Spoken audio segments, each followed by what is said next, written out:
last speaker of this session, Dr. K P Surendran from NIIST Trivandrum. He's a principal scientist there. He did his PhD from IIC Bangalore and then did postdoctoral fellowships from University of Aveiro, Portugal, and then he joined University of Coimbra as an assistant professor, and he is a recipient of Alexander von Humboldt Fellowship. And after that, he accepted the scientist post at NIIST Trivandrum. His research interest includes conductive inks for printed electronics, wearable sensors, EMI shielding materials, piezoelectric transducers, low temperature coiffed ceramics, and multiferroic materials. He got many awards and fellowships, and he is a student visitor at SN Bose National Center, and there are so many like IFW, Dresden, Germany, Humboldt, and Aveiro University, IIC Bangalore. And he has reviewed a lot of journals, a reviewer of many journals like ACS, RSC, and all kind of top journals he reviewed. And there are more than 110 publications to his credit, and there are patents also filed, three patents to his credit. And he has completed 8 major projects by DST and CSIR and many other funded funding agencies. He produced 12 PhD, and he is a visiting scientist at Portugal as well as Belarus University.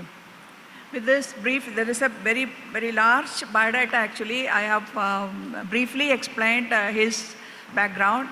With this brief introduction, I invite Dr. Surendran to handle this talk session. Thank you, Chairperson. Yeah, it gives me a lot of pleasure to come to Farook College for multiple reasons. One reason, the foremost reason is that, Dr. Pradeep is attending this meeting, so that gives me more pleasure and privilege to present my recent work in this conference. And some of our alumni, like Dr. Yusuf, Dr. Sajid, all our faculties here, that gives me another pleasure to come to Farook College. And also the last of my reason is to come and meet you, the young generation. So my topic of today's talk is more of an interactive kind of a lecture. And it will be more statements than questions. So you be prepared for questions. So as it has been introduced, I come from CSIR-National Institute for Interdisciplinary Science and Technology. And fortunately this year, we are celebrating our 50th year of existence. So we are conducting a lot of programs. So you are all welcome to visit our institute and take part in the 50th year celebrations. Well, my research interests are a bit, more on the electronic side.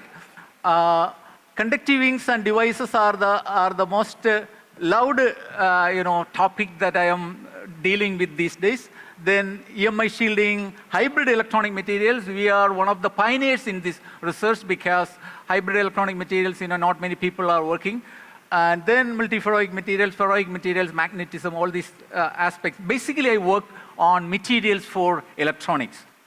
Well, my talk has been largely helped by previous 2 talks because the 2 of the sensors that I am going to talk about has been explained already. One is electrochemical biosensor, and the other is maybe a piezoresistive sensor. These are the 2 topics I am also going to talk about, so my job is made easier. Well, before I start my talk, let me ask you a question. You see a photograph, right? I mean, not a photograph, it's a painting. What is this? Have you seen this painting before? My research has intimate relation with this painting. I mean, the consequence of this painting I am largely indebted to. a gentleman is explaining his kind of an invention to his juniors. Who this can be? Can you guess it? He is from the city of Mainz. I'll give you a clue. You know, Mainz is a famous place near to Frankfurt. And he is explaining his latest invention. His invention is shown behind. What is that invention? That invention changed the course of science until that time. And the invention that is shown behind him, the printing press. Yes, it is the printing press. The man in the picture is Johannes Gutenberg.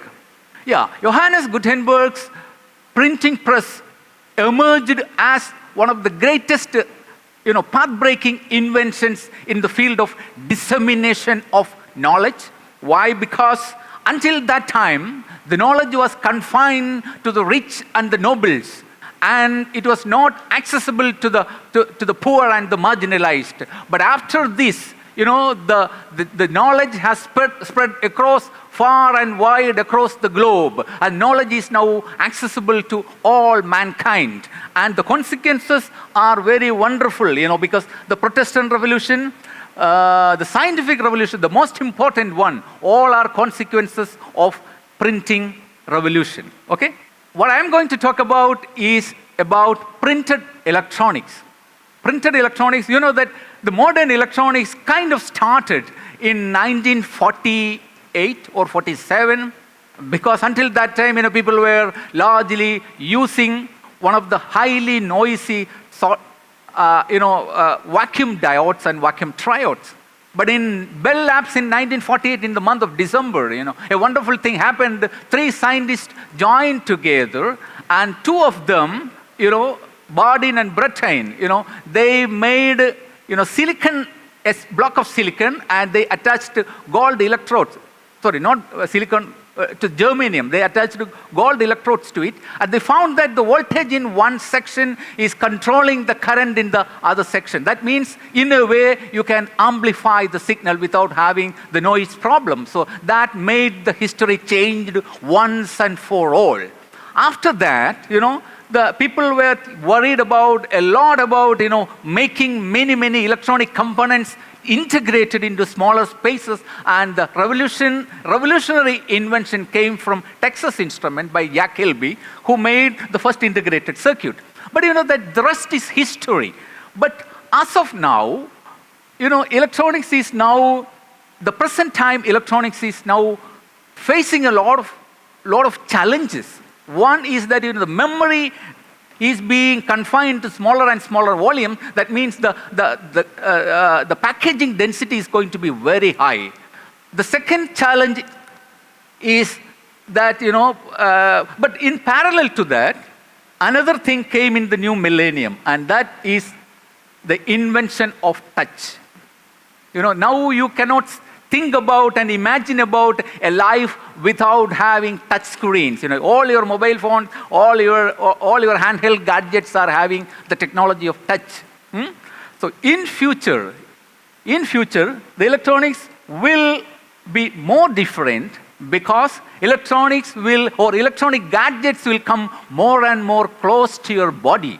That means electronics is now no more an external entity, it is part of our body. That means wearable electronics is going to be the future. So the future of electronics is flexible and wearable. So what I'm going to talk about is something about flexible electronics. The future of electronics is going to be wearable electronics. Of course, there are other channels of growth will also happen, but in the era of Internet of Things, where a lot of sensors are controlling devices by gathering data from internet, this kind of IoT-based new information breakthroughs are being done with the help of thousands of sensors. So the world of future, or the life in future, will be impossible without having sensor. So I'm going to talk about a few sensors. So but before that, let me ask you a few more questions. Wearable technology. Wearable technology means any technology that can worn as accessories, embedded in clothing, implanted in the body, or tattooed on the skin. So that is what the the general definition of wearables. What could be the first wearable technology that man has produced? If that is the case, what is the first wearable technology? The first wearable technology is, of course, I am wearing both those, the first wearable technologies. The first wearable technology is the spectacles, because Silvio di Aumante, an Italian inventor, made the first goggles, that could be fixed on the nose, and that he presented to the Pope of that time, and that has been popularized by, Roger Bacon, one of the famous polymath from Oxford. And then the second wearable technology is the one that all of you are having. That is nothing but watch. Yeah, watch. And watch is something invented in the city of Heidelberg by a gentleman called Peter Heinlein. Peter Heinlein invented the first watch. I mean, the mobile clock, that's what the watch. And later that, a lot of other new, wearable technologies emerged. So wearable technology is going to have a lot of future in the coming years. So what is a sensor? That question was asked and widely explained by Dr. Sandhya, so I am not going to talk about that. Well, the part of the sensors are like, you have different sensing elements that are interacting with the external stimuli, and then in the transducer that converts the external stimulus into an electrical format, and then a signal will be always weaker, so a signal conditioning circuit is needed. But at the same time, you need a display unit for the output to be seen. So that kind of important components are there in a wearable sensor. Well, I will be just reviewing some of the recent works on sensor. The first sensor I'm going to talk about is thermal sensor. Thermal sensor means something that senses temperature. The best thermal sensor you have is your skin, right? If you have fever, your amma will touch your forehead and tell that, okay, you have fever. So that means the wearable, but that is only a qualitative information. You need quantitative information. For that we use thermometer, right? But for example, if you want to measure the temperature profile of a surface, you need to have an array of thermal sensors. For that, the innovative materials are needed. That means materials which are highly sensitive to the variation of temperature in the form of readable formats. For example, in the form of resistance, in the form of current, something like that. There are some materials, and some of the materials we have also developed, and those materials we made an array of thermal sensors, and that kind of thermal sensing patches we made, and these are some of the early results in that direction. So just I am giving an example of different sensors that we come across. These are all wearable sensors. The second one is humidity sensor. Recently an industry came to us. They are working on kind of an industry which is, automatic irrigation system. But they say that, they put these humidity sensors in different parts of the soil, and this soil will corrode the electrodes. So they are asking, can we find a solution? Then we worked seriously on this, and we found that there are certain solutions that can be possible. And one of the sensors that we developed, I will tell you, is that, for example, we made a gold-based sensor. Of course, the sensor is slightly expensive because it is gold-based. Gold nanoparticles we make, and then, these gold nanoparticles, we print them in the form of a sensor. We found that these gold nanoparticles have a peculiar property that when they are in the nano regime, they will absorb atmospheric oxygen, and that they will form some kind of a superion, and that superion will have the tendency to solubilize the moisture content around it, and that moisture is actually, that process is actually creating some kind of electron transfer. That means there is a change of voltage or change of current is happening. So this technique we correctly tapped, and we made that into a sensor. So that means, in a way, and this process is called as Groth-Hess process. And this Groth-Hess process is helping you to make the sensor not to be in touch with the moist surface. That means you can make a touchless humidity sensor. That's what we recently made, and this work has been published. With the help of this, we even made a breath analyzer as well. This is the hydroponics, this is the automatic irrigation system that we made, and I'm not going to elaborate that because you are all chemistry students. This work has been published in this journal, this AP, Applied Nanomaterials. You can refer that.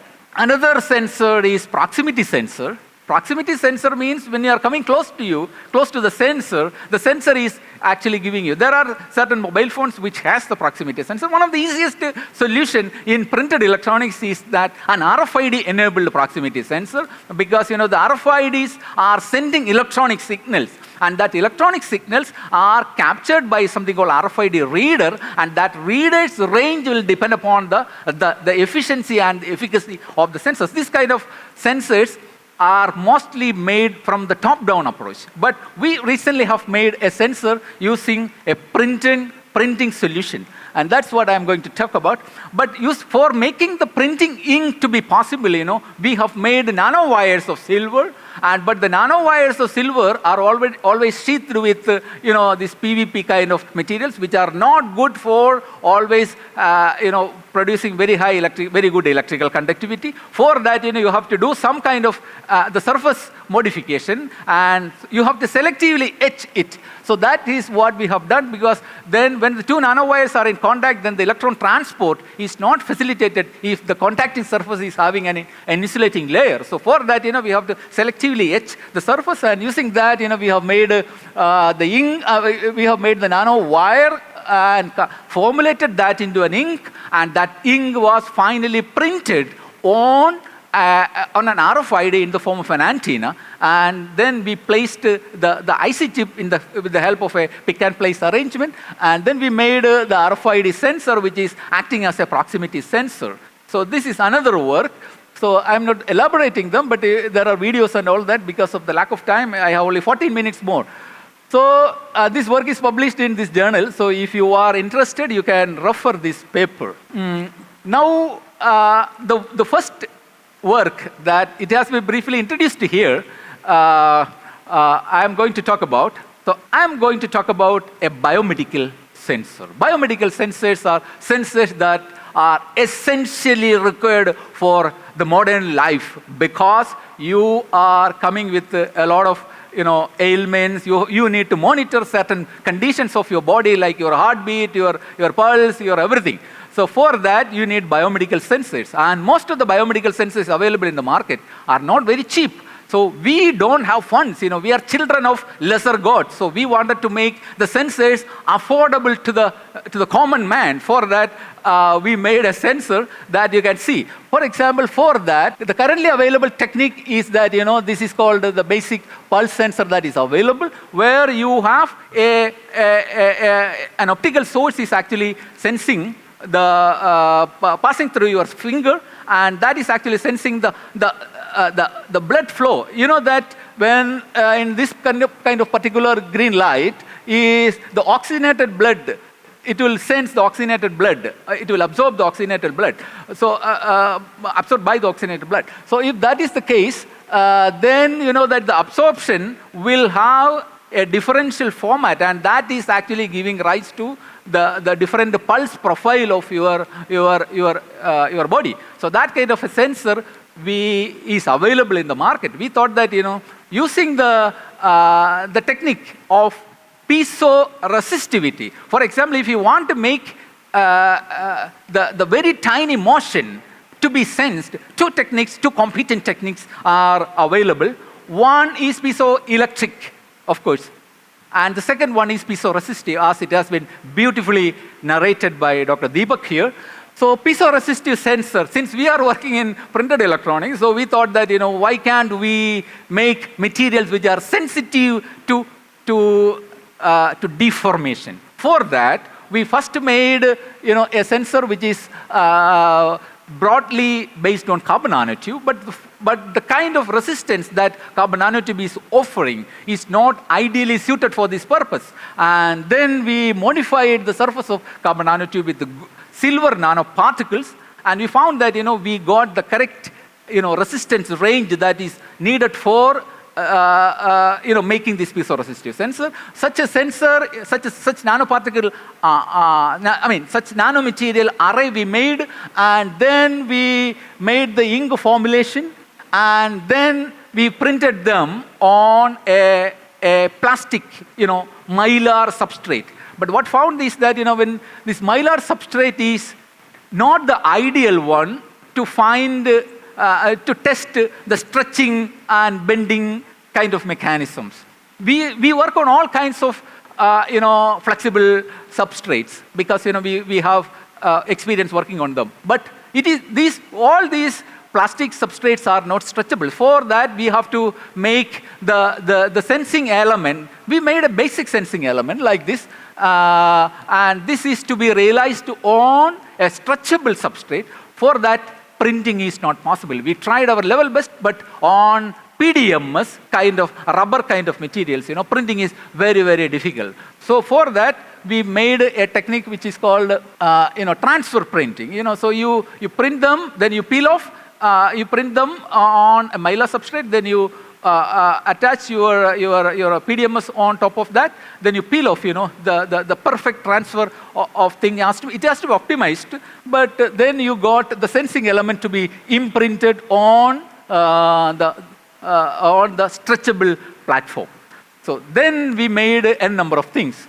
That's what I have said, So this has been stretched. This has been stretched in different directions. This has been bended in different directions. You can see that, the figure of merit or the sensitivity of this sensor is very, very good. For example, if you bend this up to 90 degree, the kind of resistance variation is something like this. If it is 90 degree, the kind of resistance variation, percentage variation is above 257. So that is a massively sensitive, result. So that's that kind of a very sensitive stuff we got. Then it has got reasonably good, response time and all that. Then we made this sensor. Finally, we made this sensor to be attached to the glove, and then we wanted to give a practical demonstration of this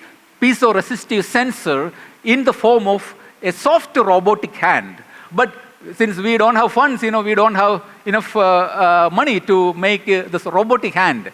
So for that, what we have done is that, we have mapped the different, bending angles and the corresponding resistance values, and then we fed everything into a processor, a microprocessor, and this microprocessor is actually driving the motor of an artificial hand. So like this. This is an artificial hand, artificial palm. And that artificial palm, if you bend your finger in definite angles and definite frequencies, correspondingly because this, that video is not working. In that video, beautifully, it can be shown that due to lack of time, I'm not elaborating that. Different times, if you bend your finger, the robotic hand will also reciprocate in a very, very quick way, very, very accurate way. So we can call it as maybe the poor man's robotics or something like that. So this kind of practical demonstration of the piezoresistive sensor we have made. We didn't stop there, we have integrated this into the mask of a 3D printed mask, and then you can see that, very, very feeble, movement as a consequence of the breath could be sensed. You can see that, if the normal breathing speed, quick breathing speed, normal breathing speed, slow breathing speed, all these parameters we could sense. At the same time, we attached that into a bandage, and then you can see that your pulse is having two, one peak, one small peak, and one small dip. So that is called systole and diastole. Systole is a waveform which is created when the heart contracts and apply pressure on the artery. But diastole means, when it is not when it is not contracting, the kind of pressure dip that is. So this kind of accurate, this kind of waveforms could be, pulse forms could be easily read. And there is something, some parameter that will tell you the efficacy of the sensing element. That is called augmentation index. Augmentation index means the one that is giving you the correct information about the state of heart of your heart. So that augmentation index we could read, and we could found that this is accurately tested for a healthy man. For a healthy man, the augmentation index is between 50 to 55, and we got it tested on many volunteers. Well, this work is published in SCS Applied Materials in 2022. And now I am going to the last example. Last example is partly explained by Dr. Sandhya here. And this is all about a biomedical sensor, which is a biosensor basically.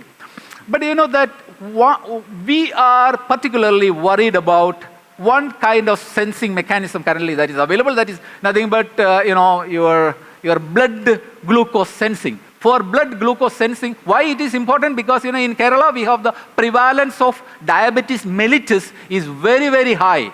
Maybe to the tune of something near to 20%, something 60 to 70 lakhs of Kerala's population is having either pre-diabetic or diabetic. So that means we are in dire need of sensing the diabetes at an early stage. For that, some non-painful, non-invasive sensors are needed. Currently, the one that is available is with the pricking to your skin, and that is a painful thing. So we thought that not blood is the only one that can be that has glucose as a analyte. So, for example, there are many other secretions in the body, like your tears, like your saliva, like your sweat, like your urine.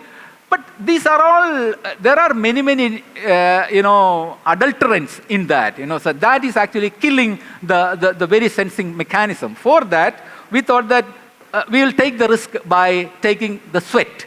We took the sweat, and then we found that, sweat is having all unwanted things there, like, all kinds of acids, all kinds of salts, everything is there.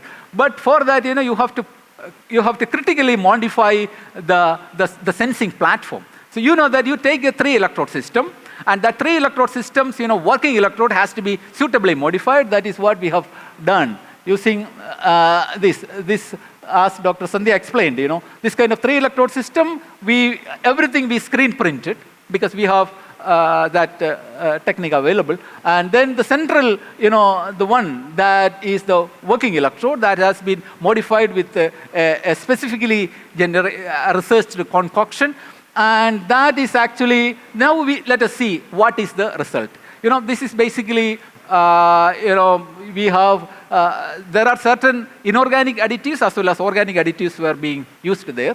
Then you could see that, then we made an ink formulation using them. And that ink formulation's characterization is being given. And finally, we made, the 3-electrode system. And then we, instead of straight away testing on human sweat, that is requiring something called sensitivity clearance. Before that, we made an artificial sweat that is available commercially. At the same time, you can make in the laboratory. We made the artificial sweat, and then the artificial sweats, this is chronoamperometry. And the chronoamperometry, we found that, this artificial sweat itself is showing very, very good sensitivity, because, it is not showing any, these are all components in the sweat, and they are not showing any sensitivity to them. Only when glucose is added, because this is actually a glucose oxidase added, sensing platform. And then when glucose is added, then only it is showing sensitivity. And this is how, it's chronoamperometry for different concentration levels, as well as its cyclic stability and different testing samples. All these results we got. Finally, we tested them using the actual human sweat. We found that it is having very reproducibly sensing to the human sweat as well. So due to lack of time, I am not going to elaborate. Finally, this work is published in this journal, and this is how this actual human sweat testing, sensors, sensitivity and selectivity. It's very cheap, and can be wearable. But this kind of sensors, if you have a potential stat, this can be directly used in the form of a portable device. This is all about, for the time being, I am summarizing. So I have talked about thermal sensors, humidity, pulse, breath, proximity sensors. And what I did not talk about is tactile sensor, and finally a tandem arrangement of different sensors on a specifically designed platform. And for that, you need this MEMS kind of, structural engineering structural fabrication is needed, and that work also we have done as part of a project. So I'm not talking about that for the time being. I thank all the funding agencies. CSIR has funded us in 2 different forms, SERB, and DST is funding, currently also being funded in a project. And I thank all my students. They are the one who is helping me in making this kind of wonderful results. And so I have shown the results of this gentleman, Mr. Adarsh, and also Ms. Anakha, and some results of this girl who is also from Calicut. Now, Dr. Sandhya was telling that they are getting a lot of girl students. Unfortunately, all girl students in our group left. Now we are like, before that, let me acknowledge my colleague, Dr. Achu Chandran, who helped me, profoundly, unconditionally in all my device concepts. So he helped me because he's an electronic engineer and electrical and electronics engineer. So he helped me in making all the devices because I am not good in that. Well, now, my group is like a men's hostel. So, so girls are welcome to join. Thank you. And it's very exciting and interesting talk on and also updated information on wearable sensor. Now the session is open for discussion. The question that I wanted to do is not really a question, to know what is the current status of commercialization of these technologies that you just now talk about. This biomedical sensor that I have been talking about, we are in dialogue with an industry in Trivandrum, and they wanted us to make the coding. For that, the information could be readable on their mobile phone. So, and potential stat, these 2 things we don't have. But the coding, they said, they will take the help of one software firm in Technopark. And so currently that dialogue is going on. Maybe something we could get in the beginning of next year. Some important things can be made. Quite a number of handheld potentiostats, affordable handheld potentiostats are being developed. One of them is from my own lab, but there are many other people at 5,000, 6,000 rupees. Yes. And with the kind of platforms that you talked about, if it were to be multi-analyte, I see that the country itself is in a position to rapidly screen several conditions. We do this in the context of water, because I work on water in communities at a scale like thousands of people. So this is probably something that can be thought about, and the data are real-time available to people. Yes. Sure. One of the handicap we had is that, this coding. And some of the students we recently recruited, they are working on it, how to make this readable information readable on mobile phone. And so that work, maybe by next year, we could be able to finish that. Thank you. Yeah. Thank you. Hello, sir. It's very nice presentation. You have said that the devices selectively sense the glucose only. How you conduct that? How you confirm it is sense only the glucose? Yeah, because there is something called, adulterants or pollutants. So No, sir, you already said that the sweat contains so many analytes, not only the glucose. How?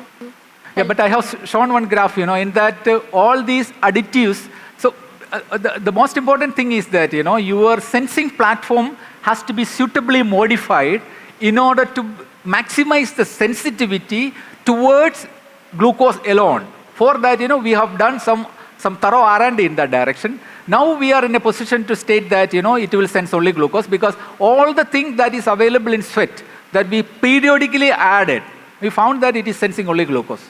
So that, I can explain that maybe to you. I want to know about the experiment you have conducted for the selectivity. Yeah, but experiment, it is simply we are spiking. Periodically we are spiking with all these components available in the artificial human sweat. Okay. And then we are testing whether they are showing any visible change in the current in the chronoamperometry. That is what we have done. Hi, Dr. Sir. Hi, Jidesh. Yes. Exciting work, yeah.